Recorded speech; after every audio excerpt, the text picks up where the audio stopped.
Welcome to the Rotowire DFS podcast. I'm your host, Josh Hayes, joined as always by Benny Ricciardi as we break down the Thursday NBA DFS slate. You can always find Benny on Twitter at BennyR11 and over at RotoCurve, Rotowire, and as a featured writer on DraftKings Playbook. And you can also follow me on Twitter at JoshHayesFS. The Rotowire DFS podcast is available on iTunes and Stitcher. So if you get a chance to rate, review us, please go ahead and don't forget to share and subscribe. Benicio, welcome to the largest slate in DFS NBA history. And by largest, I mean 2 games before we hit the All-Star break here, sir. Yeah, it's gonna be a long week for me. We're gonna have a couple days off. We basically, got no DFS NBA. Might have to play a little NHL. I know PGA, maybe a nice 4-day PGA sweat will kill some time. So yeah, not too bad. Yeah, so interesting things to sort of talk about here, because on a slate like this today, it really, some people may, opt to fade it altogether. For me personally, I like the short slates because I think that you can create a couple different combinations and sort of, you're going to have to make some tough decisions. And the nice thing that's sort of happened here is Jason Kidd has decided to make this slate interesting by benching starters and starting. Look at Benny's already shaking his head. He's like, gosh damn it, Jason Kidd. Yep. Well, how could you do this to us? So, you know what? I actually got lucky, though, last night. Even with the Greg Monroe news, I still managed to leave him in my lineup. So that actually worked out pretty well. It worked out better for everybody. Greg Monroe had his best game in quite a while coming off the bench. So that was pretty solid overall. The one thing I will say, too, that we need to mention here is that we officially have started recording these shows on Google Hangouts, which turn into YouTube videos. So if you happen to find us on Google Plus, there it's on under the Rotowire banner. So, and I believe I'm going to dig up the link here and try to tweet it out in terms of YouTube, so people can find the actual YouTube channel there. We do have a fair number of subscribers, but the channel's been a little bit dormant, but it's not going to be dormant anymore because the Rotowire DFS podcast is going to be appearing on Google Plus Live and in the YouTube, the official Rotowire YouTube channel as well. So stay tuned for that. We'll also obviously always have this thing going in podcast format as well, but we're just going to give you different options and different ways for you to get involved with the Rotowire channel. So there, I believe if you just search Rotowire and if you just search Rotowire in YouTube, you'll see rotowire.com pop up. There are over 180 videos. Most of them haven't been published too much more in a while. You also see my ugly mug there and some of the other stuff that I've talked about, with some of these old YouTube videos that I've done there as well. So be sure to check all the stuff out that we have coming up all season long with Rotowire. Going to try to load up as many DFS shows and maybe some other stuff going forward too, heading into MLB season. So we'll try to get all that worked out for you. All right, let's go ahead and talk about the point guard position for today and talk about how you're going to be setting up your roster with the number of options that we have available for this ginormous 4-team slate for Thursday. Yeah, I think, with such a short slate, we always talk about on the short slates, we want to get as many of the studs into our lineup as possible. So Russell Westbrook going up against New Orleans. We know that the Pelicans are one of the worst at guarding the point guards. So you got Westbrook, who's one of the best fantasy players we have, going up against the Pelicans, who's, one of the worst teams that we have there. So I think he's got to be the top option. John Wall against Milwaukee, also a solid option that you can look at. Drew Holiday's not bad against OKC. I think when I was looking at some of the guys here, it's a struggle to find some value guys in these games. So as much as I'd like to say Westbrook is the guy you should pay up for, he's likely the high scorer. I think you're going to wind up having to come down because options like Wall and Holiday and the savings that they can provide are probably something you're going to need on this short slate. Yeah, I agree with you there as well. So what you're going to have to do is figure out which 2 studs you're going to sort of roll, and then how many auxiliary options that you have. And I have no problem with anybody who chooses Wall and Westbrook as those 2 mainstay studs, because those guys have been super productive overall. What you need to do here is particularly on a site like DraftKings, where you can, 3 guards or potentially 4 with utility are going to make it into your lineup, is decide if you want to go with somebody like Jared Bayless, who, the price has risen up to 4,300, but still super affordable, has scored 14 more real life points in the three past games. Have been playing 25 to 32 minutes there as well. So I think he's somebody who's super interesting and somebody I would prefer over Michael Carter Williams. So even though he got yanked out of the starting lineup, is still playing a fair amount. He has been playing 25 to 28 minutes in the three past games, but hasn't been as productive in terms of price tag on return as opposed to Jared Bayless though. So he has pulled down 6 rebounds in 3 straight games, and does have an 11 assists in those 3, but he really doesn't do as much volume scoring as you would like, and he is up against John Wall defense, so I would definitely rather roll with Bayless over MCW. Now, aside from that, too, I don't think that we can really make a case for too many other players getting minutes. You take a look at some of these minute projections there as well. I guess Norris Cole is the only other person we can sort of mention there as well, and I'm okay with him, in a GPP. I don't know how much you really can feel comfortable with trusting him in cash games because, he does things like score 36 fantasy points against Cleveland on the road and then, score 8 points against the LA Lakers, which is as good of as much exposure as you thought you ever would want to have with him over the past week. So I'm fine with limiting him as a GPP differentiation play. Are you with me there on that? Yeah, I mean, most of the sites his prices come up a lot, so there's not a lot of value there. Like, you really need him to have a pretty good game. So, if you needed to come down to make something work in a tournament, I could get on board with it, but he's not really somebody I'm like actively trying to put in my roster. If I had to come down to him, I wouldn't hate it, but I still think I'd rather go down to Bayless, who you're saving some money on, if I had to come down at all.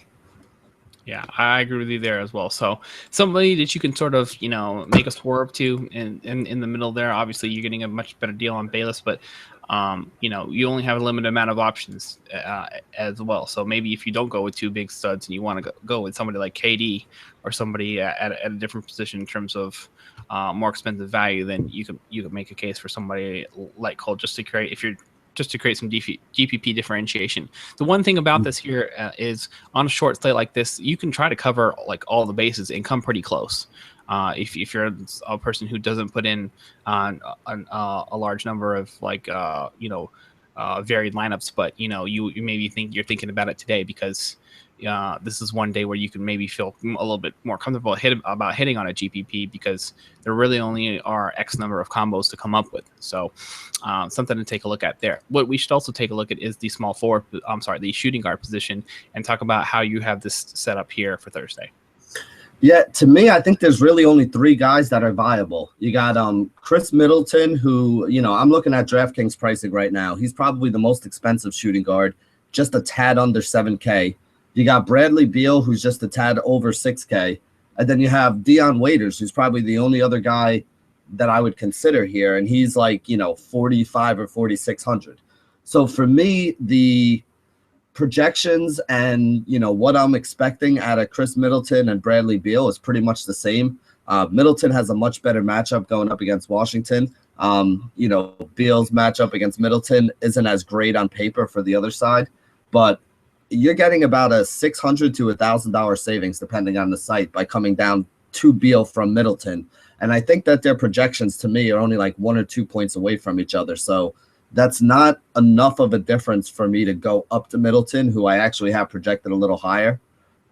So I'd probably like Beal. And then if you look at Beal at around 6K versus, Dion Waiters, who's 4,500, I have Waiters for about 20 fantasy points and I have Beal for about 30.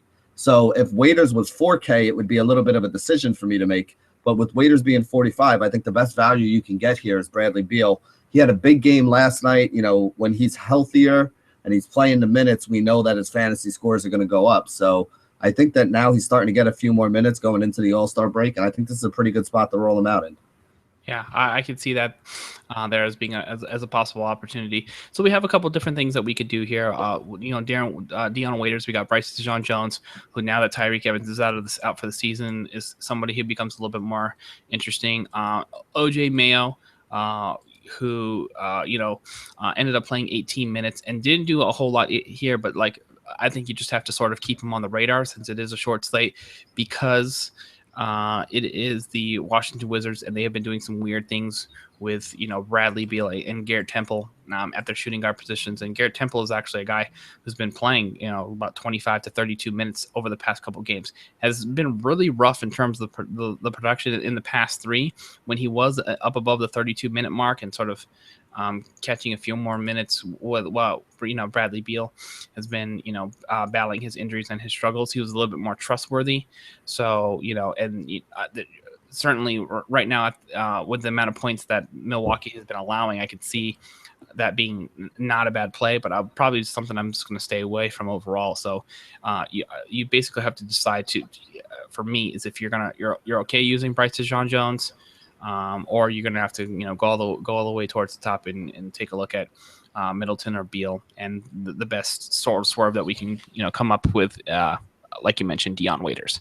So not a lot of options. A lot of them are sexy, but at least for if you're going up to all the way to the top, you're going to get a good amount of volume out of Chris Middleton, who's been playing like 38 minutes plus in 4 of the past 5, which is super strong and solid. So, and the other upside of that too is he's, actually got priced down from 7,300 down to 67 on DK.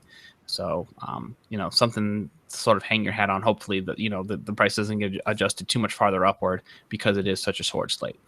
All right, before we move on to the small forward position, I got to let everybody out there know that they haven't taken advantage of the 10-day free trial at rotowire.com. Right now, it's still available. All you have to do is go to rotowire.com/pod. We've got lineup optimizers for MLB, NBA, NFL, NHL, college football, and soccer, and a lot more coming up here. 8 different DFS sites are covered within our optimizer, so you've got no matter what your favorite site is, even if it's a smaller site like Fantasy Aces, Fantasy Score, Fantasy Draft, we've got you covered on all those sites with our lineup optimizer. We've got up-to-the-minute depth charts, customizable league projections, complete DraftKings for all the DraftKings. We do cover DraftKings, by the way, in the optimizer, but we have draft kits for the NFL, NBA, Major League Baseball, which is just about to be released with a new magazine here. And speaking of the magazines, that comes in online and hard paperback format.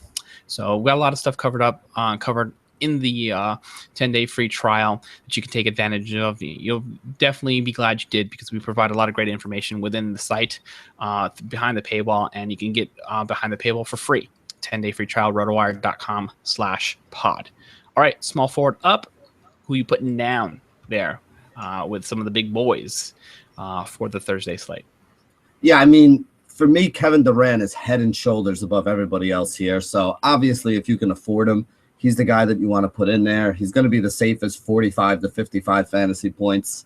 Probably going to be the high scorer at the position by, 15 to 20 points overall. So I think he's definitely going to be the guy you want up top. Now, if you go down to the bottom, the only guy I think is viable, and somebody who I actually like a lot in this spot, is Jared Dudley.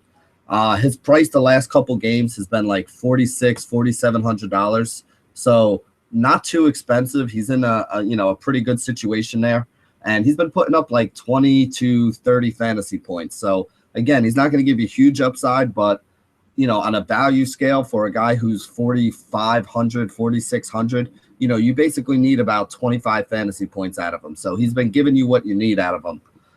The 2 guys who are riskier, and I think I'd only use in GPPs, are Giannis and Otto Porter. And other than that, I don't really think anybody else is all that viable. If I have to choose between Giannis and Porter, Giannis is about $1,200 more expensive, but he has a better matchup because he's going up against Otto Porter. So Giannis against Otto Porter is probably the way I would go with that, even though I'd have to pay up to get Giannis in my lineup. But honestly, if I have the money to get Durant, I'm going to try to get him. And if not, I think I'd rather just come down to Jared Dudley and, use the savings elsewhere. Yeah, I agree with you there as well. It's going to be very tough to sort of go with KD and Westbrook or John Wall in this spot. And this is one of the situations here where you can sort of take advantage of, a cheap option that's going to be a salary saver for you. And Jared Dudley has been, paying off 5 times value in what looks like let's see here, 1, 2, 3, 4 of the past 7, 5 of the past 7, I believe there, and all he really needs in this price range is 24 fantasy points, which is super reasonable. And the price has been holding at the 4,600 range all the way back since January 25th. So yeah, easy call on that as your salary saver. Obviously you can bump up to Porter, Antetokounmpo, or KD, but you might as well take advantage of the price savings and the minutes that are being afforded to him while you can. At the small forward position for this spot. All right, let's go ahead and talk about power forward. This is pretty interesting too here because there's a number of different ways we can actually go despite the limited options. So let's talk about how you have this shaking out here for the Thursday slate. All right, now you guys know my stance on Anthony Davis and cash games for since the new year, and I'm gonna keep it going here. I'm still not gonna play him. He's probably the guy who's going to get the most points at the power forward position. But if I have to spend up 10K, he's not even close to the top of the list of guys I want to spend up for. If I'm going to spend up to the 10K mark, I'd rather have Westbrook, Durant, and John Wall. So if I can get two of those guys in my lineup, I'm definitely not going to be able to afford Anthony Davis. And frankly, I just don't want to do it. I don't put Davis ahead of Wall, Westbrook, or Durant. So to me, at the best, he's like the fourth option that I would look for to spend up on. Serge Ibaka, I almost never play, mostly because he's, even though he's the third option basically in that offense, he's such a distant third option that it's not like his points or anything about his game is really all that, solid. I think he's going to be the guy that most people swerve to that don't want to use Anthony Davis, and I think that's going to be a mistake. To me, honestly, the best play out there is Ryan Anderson. I think that they're going to use him a lot. I think it's a high-scoring game that's going to go up and down. Rebounding and scoring are two things he does well, so I think the game kind of plays to his strengths.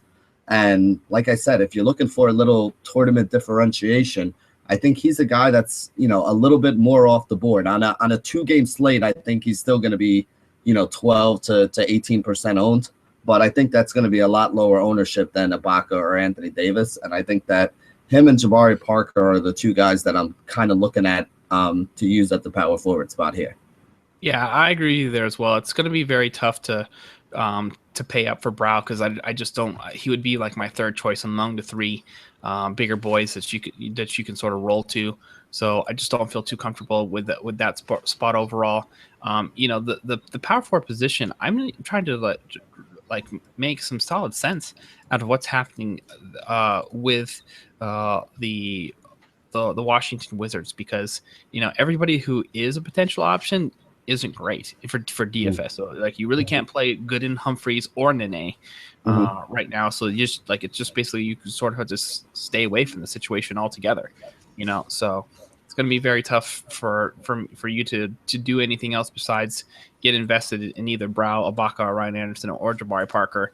Jabari Parker, I just don't love him enough because you're already going to have to use Jared Dudley. You're going to have to maybe use somebody at cheaper at the 2, like Bryce DeJohn-Jones. And for me to go with somebody who's getting minutes but isn't really ever productive, he's got, 1 30-point performance, in this price range, which is sort of what you're looking for here because you can't keep going with 20 to 25 point guys and still expect to get the scoring that you need. So to me, if you're not paying for Brown, it comes down to Serge Ibaka or Ryan Anderson, and at least for volume, I preferred Ryan Anderson in this spot, despite the fact that he's been a little bit uneven. Maybe this is a GPP only play, but he does have the 26-point upside, like he had in the Minnesota game on February 8th. So something else to pay attention to. If you feel like you trust Serge Ibaka more, I'm fine with that. He's going to be matched up against Anthony Davis, which is about as tough as a matchup as you're going to get. So I'm not thrilled about the options. You're sort of going to need to pick your poison, either just punt it or make a concerted effort to pay all the way up, which I won't do there as well. So I don't know how much more I can tiptoe around this situation without saying I hate the position altogether. But something to keep in mind. It would be nice if they just came out and said, hey, Nene is starting, going to play 25 minutes or something that would really make our life easy. But we just don't really see that happening at this point on this slate. So, I almost wish there is, if a value play opens up, I'd be all for taking it if one of these guys is out because I just don't think anyone's really worth the value here. And I'd rather spend the money elsewhere. So if I could find a viable 4K punt who's playing 20, 25 minutes at the power forward spot, if something, opens it up, I will gladly take it because it's, one of my least favorite spots to try to find somebody.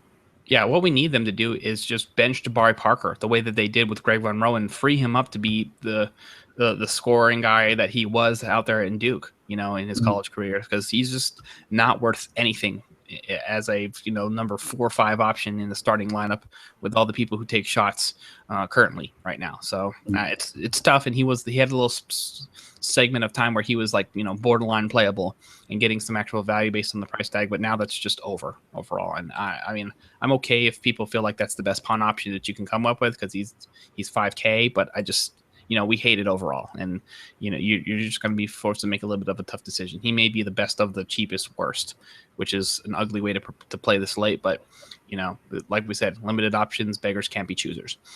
All right, before we move on to the center position, we have to let all the business owners know that if you haven't set up your website now, why not do it yourself here with Wix.com? So no matter what business you're in, Wix.com has something for you, used by more than 75 million people worldwide. Wix.com makes it easy to get your website live today. You need to get the word out about your business. It all starts with a stunning website. So with hundreds of designer-made customizable templates to choose from, the drag and drop editor, there's no coding needed. You don't need to be a programmer or designer to create something beautiful. You can do it yourself with Wix.com. Wix.com empowers business owners to create their own professional websites each and every day. So when you're running your own business, you're bound to be too busy to worry about the budget, the scheduling appointments, or building a website for your business. And because you're too busy, it has to be easy. And that's where Wix.com comes in. With Wix.com, it's easy and free. Go to Wix.com to create your own website today. The results will be stunning. All right, let's go ahead and talk about some interesting options here at the center position here for the Thursday slate here. Benny, let's see how you have this shaking out for Thursday. Yeah, I mean, I think there are 2 guys that you got to talk about together, and then everybody else you can take as who your favorite punt is. So, how do you feel about the Monroe versus Gortat matchup is really what's going to wind up, deciding which way I go at center here. I think Monroe is going to be much higher owned, especially coming off that 50-point game, going up against a Washington team that is fast-paced. But Gortat's actually a pretty solid defensive center. So center is not really the position that kind of goes nuts when they play against Washington, even though the pace is kind of, picked up from there. So I actually like Gortat more than I like Monroe, mostly because Monroe doesn't play any defense. I think Gortat's going to be lower owned. Their price is going to be about the same. And I think that, Gortat would probably be the way I went over Monroe, especially for cash games, because Gortat's he's so much more consistent. He might not have the same ceiling, so Monroe might be a better play for a GPP. But for cash, I think Gortat's a safe 30 to 40 fantasy points, whereas Monroe could get you 50 or it could get you 25. And you know how I feel about Jason Kidd, plus the fact that I just don't trust him, so I don't know how that's going to go. But for me, I think the decision is which of the 2 guys up top you want, because everybody else below that to me is a guy that could get you 25 points or could get you 15 just as easily and, completely tank your roster. So I'm not going to love Miles Plumlee getting me 6X, even though he's 3K. I don't really trust Steven Adams. I never trust Enes Kanter. And Omer Asik is the only other guy there that I think is viable. And sometimes he plays 25 minutes, sometimes he plays 17 minutes. So for me, I'd rather just take the safety and the security of, Gortat versus Monroe. And like I said, for cash, I have Gortat a little higher. For GPPs, I think Monroe has the higher ceiling. Yeah, I agree with you there as well. And I actually like what they've done with his role, and we hope to keep him coming off the bench but still playing big minutes, because that's where you can sort of make some hay in this matchup. If I had to gamble and take a chance here in this spot, I think Omer Asik could be a guy who gets 20 plus minutes and be an okay GPP swerve, because Steven Adams and Enes Kanter are both big men who rotate and get big minutes. So regardless of who's on the floor, they're going to need a big to sort of match up with him, unless they go with Ryan Anderson, who's an okay matchup for Enes Kanter. But I could see for the first time in forever, Omer Asik jumping in there and getting some extra minutes at the center position, which isn't really normal for him this season, because they've been keeping him in the, 15-ish range overall, mostly because he's bad. There's not really a better way to say it, but if you feel like that's like the best you can do, given the price that is available, I don't hate it. I think it's an okay as a base to cover overall in GPP. So 24 fantasy points at his price tag of 3,600 is 6.8 times value. Like we said, though, you just have to make sure that you're not value talenting yourself in too many different spots to the point where you can't get a score that's going to win. You can find a value play at every position. You just don't want to play in a value play at every position. You want the ones with the most upside, and it's really debatable if Amir Sheik is that. But something to consider is all I'm going to say. I still do like Enes Kanter for GPPs there as well, because he does have 40-point upside, has scored 35 or more in 3 of the past 6 games. So you sort of need him to set up well and go off. And the center position is the weakest, I believe, in the NBA for the New Orleans Pelicans there. So you can definitely make a case for Kanter in this spot. But I like what you said about Greg Monroe there as well. If you're paying all the way up, probably the best option, and hopefully the price remains reasonable, about the 6,700 range. So despite the fact that he went for 54, which is a monster score, and something that probably provided a lot of value for you on a short slate for Tuesday, if you did happen to play him. So we definitely prefer Greg Monroe. It's all just comes down to a matter of whether or not you can afford him in your lineups, given the options that you choose. Yeah. But if you do, you have some nice little cheap home run center plays to take advantage of. Now, would you go? You like Kanter more than you like Steven Adams? Yeah, I think I do.